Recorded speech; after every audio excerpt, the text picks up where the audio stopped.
Mesdames,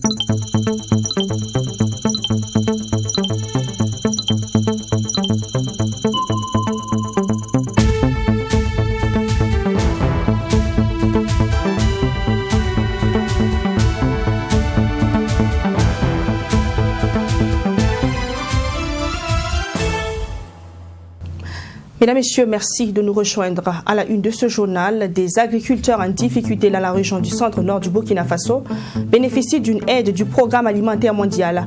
Plus de 3 millions de francs CFA ont été repartis entre 407 paysans victimes des aléas climatiques. Détail dans un instant. Et puis, journée de salubrité à l'hôtel administratif du centre. Les agents des 9 ministères logés à l'hôtel administratif veulent se créer un environnement sain pour mieux servir les usagers. Présidentielle au Niger, le second tour a eu lieu hier. Des millions de Nigériens ont voté. Un second tour marqué par une explosion meurtrière qui a coûté la vie à 7 membres de la commission électorale nigérienne.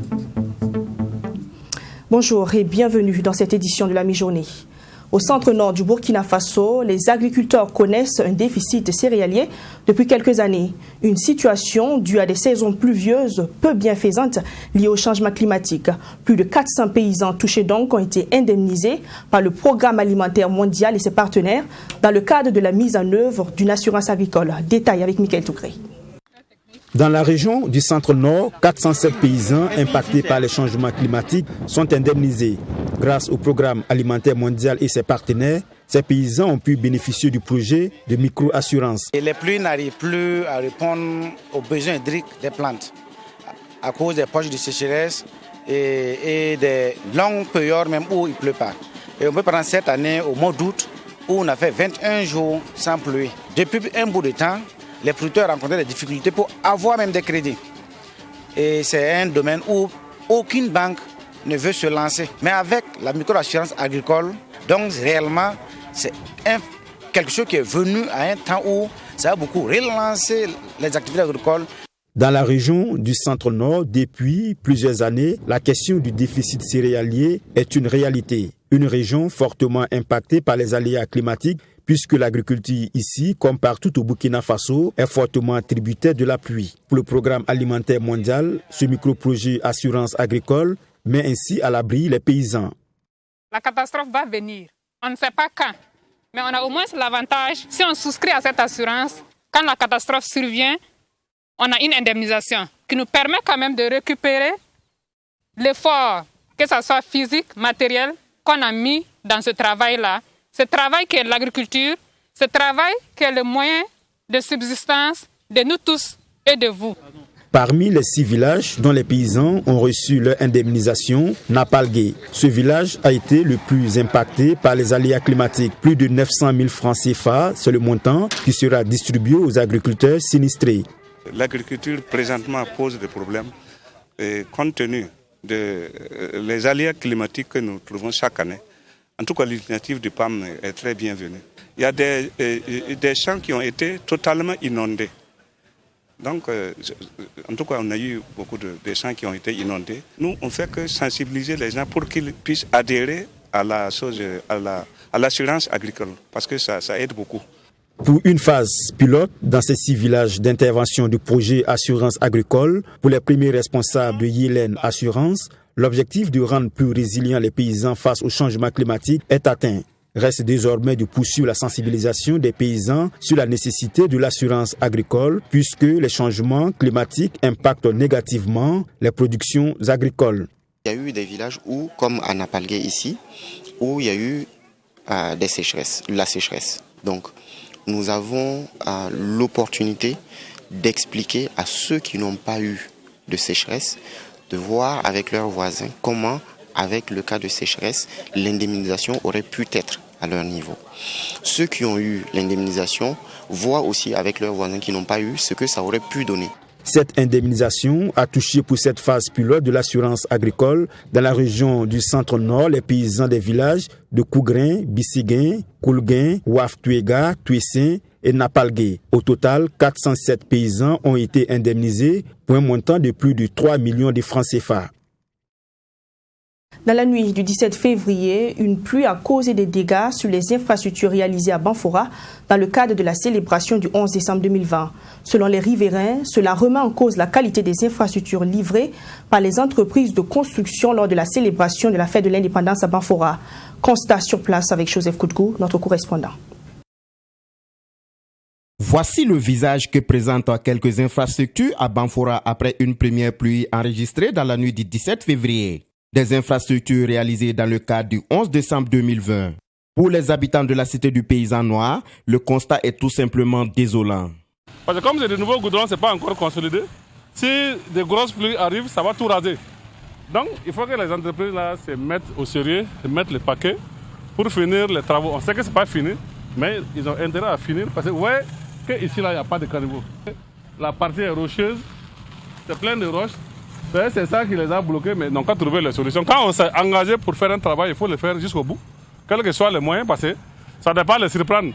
Normalement, quand il y a un chantier, on vient constater sur le terrain l'état du terrain avant de conclure les marchés. Maintenant qu'ils ont commencé, ils n'ont pas terminé. Sinon, on risque de retrouver avec une ville où le goudron est coupé de part et d'autre. Et le cas est visible dans d'autres zones.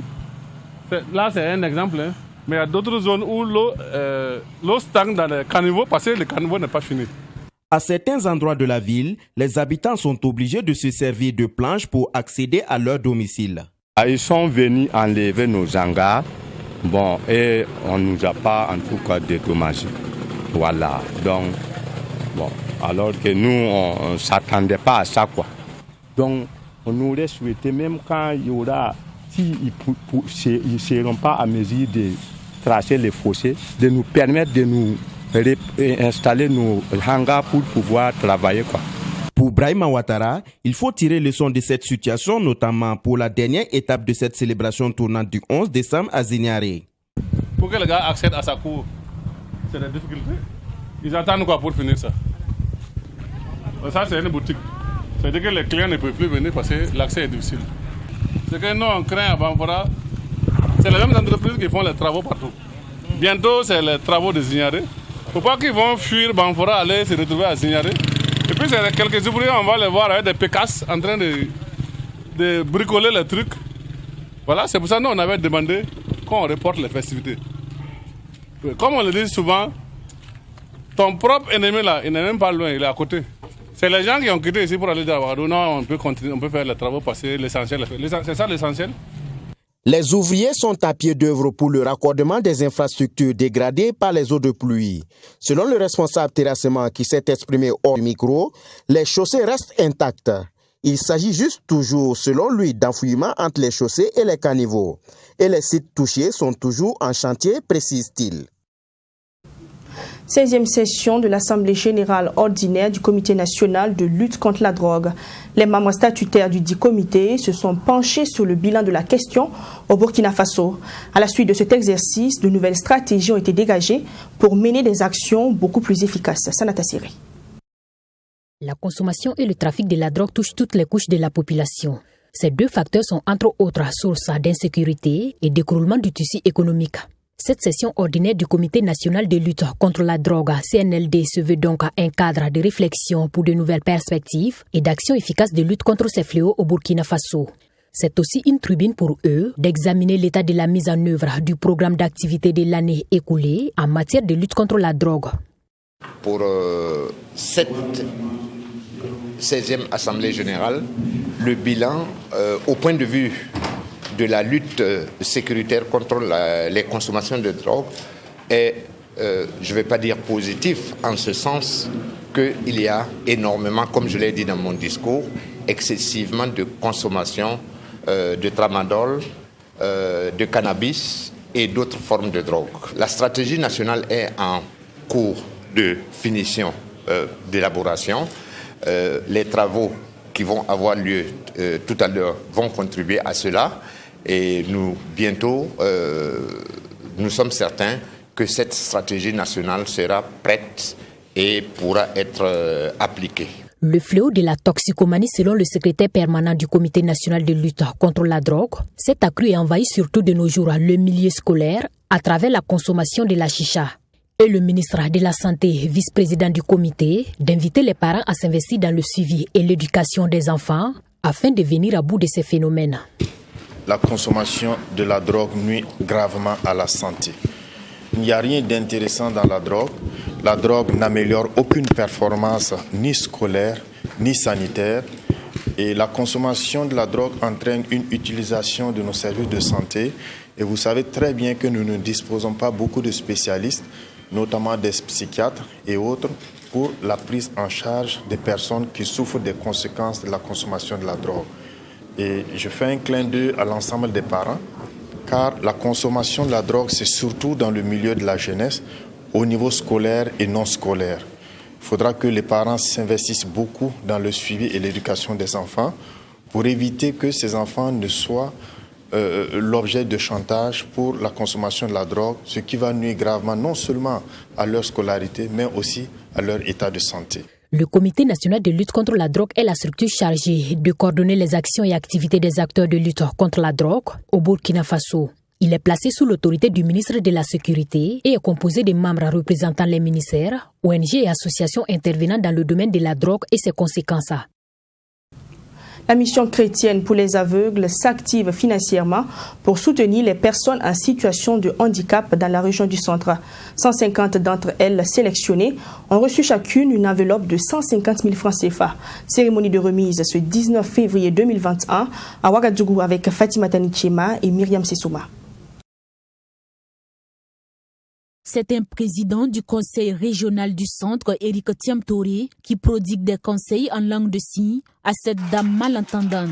Elle vient de recevoir la somme de 150 000 francs CFA de la part de CBM, Mission chrétienne pour les aveugles. C'est un soutien financier qui entre dans le cadre du projet de résilience inclusive des communautés de la région du centre face à l'impact du Covid-19.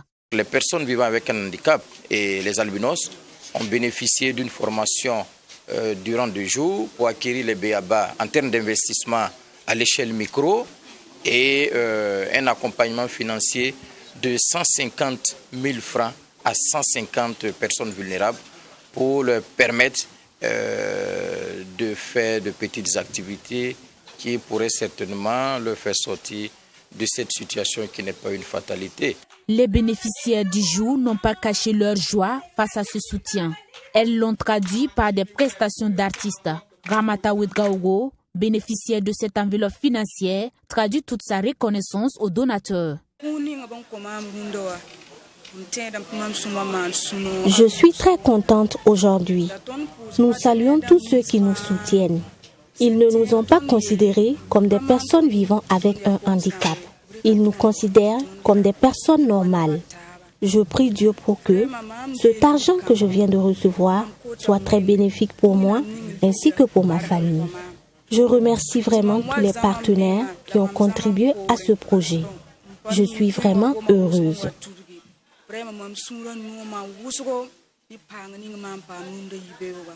Le bon samaritain du jour, CBM. Selon le représentant pays de la structure, les bénéficiaires ont d'abord été formés pour une gestion efficiente de l'argent reçu. Donc c'est une suite de la première phase, sauf que là, le projet il est axé sur le relèvement économique à travers le cash transfert, donc donner de la liquidité aux personnes et aux familles qui ont été affectées, et aussi des activités génératrices de revenus pour leur permettre d'avoir une certaine autonomie financière. Pour la mise en œuvre de ce projet, CBM a compté sur la collaboration de la Fédération des associations burkinabè pour la promotion des personnes handicapées et l'Association burkinabè pour l'inclusion des personnes handicapées. Elles sont chargées de la mise en œuvre des différents projets de CBM. Passation de commandement à la tête de la police municipale vendredi dernier. Le nouveau directeur général, l'inspecteur de police Paulin Cabré, veut relever le challenge d'un environnement sécurisé. Il prévoit d'agir conséquemment sur le vaste chantier de défis de la police municipale. Ami Valiant, Fatima Tenkema. Vous reconnaîtrez désormais pour directeur général Le 5e directeur de la police municipale est connu. Paulin Cabré remplace à cet effet l'inspecteur Sylvestre Ndo, directeur général sortant, qui avait pris la tête de la direction le 15 novembre 2017. Ce dernier a passé le bâton de commandement au nouveau, tout en lui souhaitant plein succès dans ses fonctions. Pour le nouveau DG entrant, je vous souhaite bon courage car vous prenez les rênes avec à la clé de grands défis à relever. Mais sachez que toutes vos entreprises doivent s'inscrire essentiellement dans l'intérêt supérieur des populations, car c'est à cause d'elles que nous avons été créés et pour qui nous travaillons. Le nouveau directeur général de la police municipale, lui, a placé cette cérémonie sous le signe de la sécurité urbaine, enjeu et défi pour la police municipale de Ouagadougou dans le Grand Ouaga. Le champ des missions de la police municipale est large. Notre quotidien va de la lutte contre l'insécurité routière à la tranquillité publique en passant par la salubrité publique. Notre mobilisation doit donc se faire autour d'une vision claire de gouvernance sécuritaire. Il convient de mener avec méthode, organisation et compétence pour répondre à une forte exigence de sécurité pour tous les Ouagavillois et la population du Grand Ouaga en entier. Marié et père de 3 enfants, l'inspecteur Paulin Kabouré est né le 12 janvier 1972 à Ouagadougou. Il a été admis au concours direct de recrutement de 50 agents de police municipale pour le compte de la commune de Ouagadougou en 1995. Et depuis lors, il a occupé de nombreux postes de responsabilité, parmi lesquels chef de détachement de la police municipale, chef de section des unités piétonnes, adjudant des compagnies, directeur de police des salubrités et de la tranquillité urbaine. La loi burkinabé et les unions, c'est le titre d'un ouvrage écrit par 2 étudiants droit, Katia Nassouri et Moustapha Zeba. Ce livre de 84 pages est présenté comme une source d'information sur les règles qui gouvernent le mariage et les unions libres. L'œuvre a été présentée au public la semaine dernière. Abdourahim Yénié. La loi burkinabé et les unions est un document qui entend apporter des solutions aux problèmes que rencontrent les couples au Burkina Faso. Selon les auteurs, le nombre important de divorces enregistrés chaque année est dû à la méconnaissance de la réglementation en la matière par les Burkinabés. Ainsi, dans ce livre, ils expliquent les règles applicables au mariage, au divorce, au concubinage et autres. Le document aborde aussi le mariage coutumier, religieux, traditionnel, mais aussi le mariage civil. Et là, la chose la plus importante, c'est qu'il faut savoir que le document est un document de sensibilisation. En ce sens qu'on veut que toute personne qui lira ce document sache, quand il s'engage devant monsieur le maire, à être uni à telle ou telle personne et qu'il choisit tel régime matrimonial, qu'est-ce qui va se passer après? Il ne suffit pas de dire « je choisis le régime si séparation de biens ou communauté de biens » et après. Si après il y a un décès, malheureusement, ou si après on va au divorce, il y a la procédure de liquidation. Comment est-ce que les choses vont se passer? Le livre a été officiellement remis à la notaire Noélie Yaro, représentant les partenaires qui ont contribué à la réalisation de l'ouvrage. Pour elle, le thème abordé est d'une grande utilité pour les Burkinabés. Nous sommes dans le domaine, nous sommes des praticiens. Nous voyons un peu comment la clientèle vient vers nous pour poser un certain nombre de questions.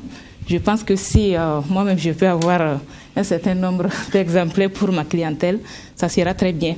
Parce que les questions évoquées dans le document sont des questions, j'allais dire, d'actualité.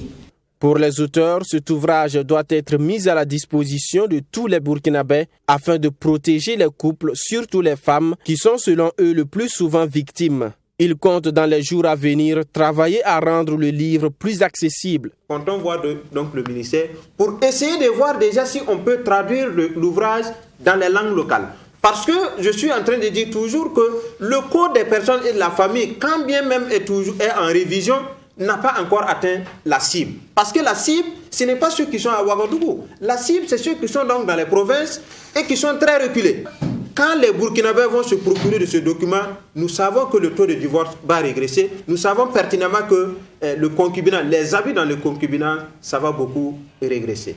Katia Nassouri et Zeba Moustapha sont tous deux étudiants en droit, respectivement à l'université Saint-Thomas d'Aquin et l'université Thomas Sankara. La loi burkinabé et les unions est le premier fruit de leur collaboration qu'ils comptent poursuivre et aborder d'autres thématiques en lien avec le droit. L'objectif est de faire du principe « nul n'est censé ignorer la loi » une réalité au Burkina Faso.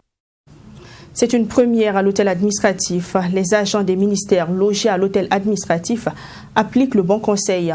Soyons propres autour de nous. Ils ont, au cours de la matinée de samedi passé, sous l'initiative du ministère de l'Urbanisme, débarrassé leur espace de travail de toute saleté. L'ensemble des travailleurs du Burkina Faso ont été invités à faire pareil. Image avec Sanata Siri. C'est dans cette ambiance que ministres et personnels habitant l'hôtel administratif se sont mobilisés pour faire de leur cadre de travail un environnement propre et sain. Munis de leurs balais, râteaux et brouettes, tous ont honoré le rendez-vous ce samedi pour donner un coup de balai au bâtiment administratif et ses alentours. Et donc le ministre de l'Habitat, Bénéoné Sankara, nous a sensibilisés, nous les ministres, et nous avions à travers donc, nos DRH essayer donc de sensibiliser donc l'ensemble de nos personnels pour arriver à montrer que nous pouvons ensemble donner ce que nous n'avons pas toujours pu faire au niveau de l'administration publique. Nous rassembler ensemble pour faire la propreté de nos milieux de travail, de nos services. Et je pense que c'est une très bonne chose. Vous voyez, la mobilisation, elle est totale.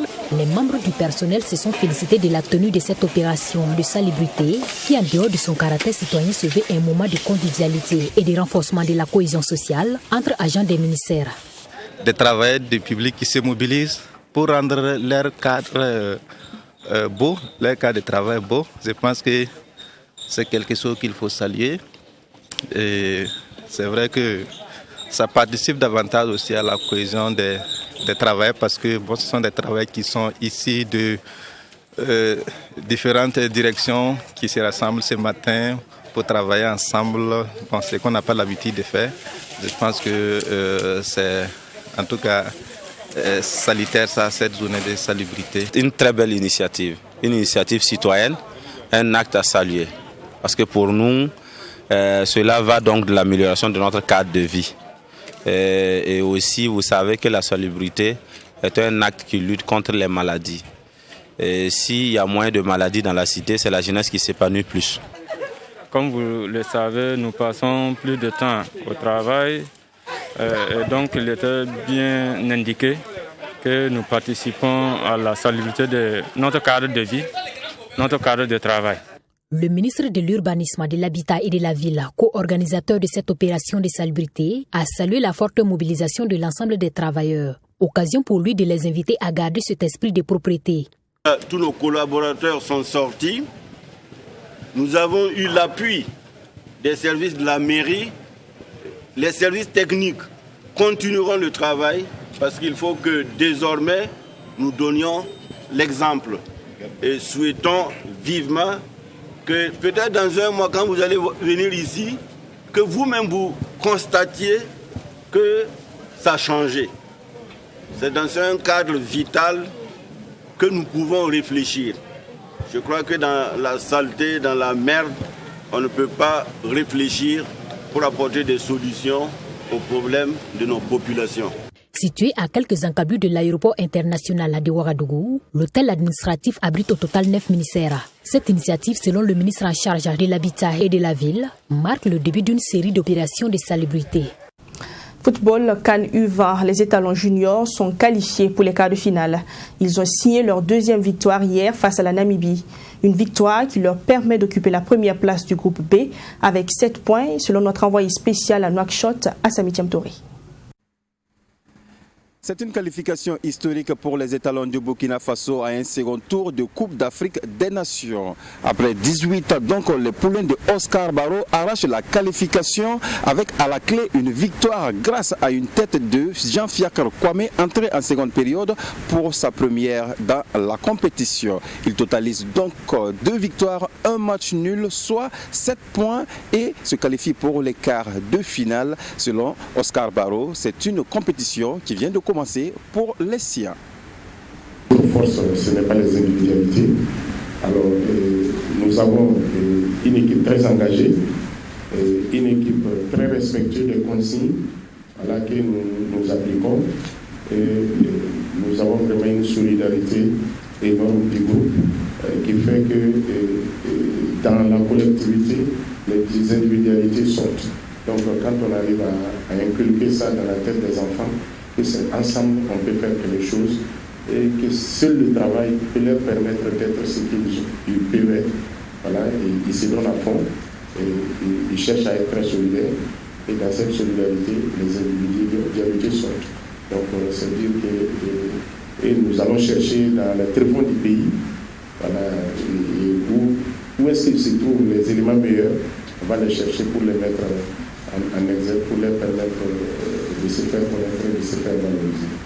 Voilà. Avec cette première place acquise dans le groupe B, les étalons jouent le deuxième du groupe A, l'Ouganda. Avant cette rencontre prévue se jouer jeudi prochain, les étalons ont encore quelques jours pour retrouver leur fraîcheur physique et aborder ces quarts de finale avec le même objectif. On écoute Jean-Fiacre Kwame, le buteur de cette dernière rencontre face à la Namibie, et Djiga, un défenseur des étalons. D'abord, c'est bon pour la confiance, c'est bon pour la suite de la compétition. Voilà, vu que j'ai pris le train en marche, voilà, et aujourd'hui j'ai la chance d'être à la conclusion d'une belle action collective. Voilà, j'étais placé au bon moment, au bon endroit. J'avais juste à pousser le ballon dans le filet. Et ça m'a souri. Donc du coup, pour la suite de la compétition, c'est bon pour moi pour la suite de la compétition et mes coéquipiers aussi. Et non, on se disait ça. Ça n'allait pas être facile, mais ça allait dépendre du premier match. Si on ne prenait pas une défaite comme on l'a fait, on savait que ça allait être comme ça. Mais ce soir, on a eu cette victoire, c'était important, parce que ça allait nous donner cette première place, ça allait nous rassurer à avoir cette première place et on l'a acquis ce soir. Pour l'instant, moi, je n'ai pas trop regardé les jeux, mais je pense que dans les matchs à venir, comme on a chaque match, on a une réunion de match, avant-match. Donc je pense qu'on va regarder les séquences, voir comment ils jouent, voilà, préparer le match avant le 25, je pense. Je pense que c'est le 25 le match. Ouais, Inch'Allah.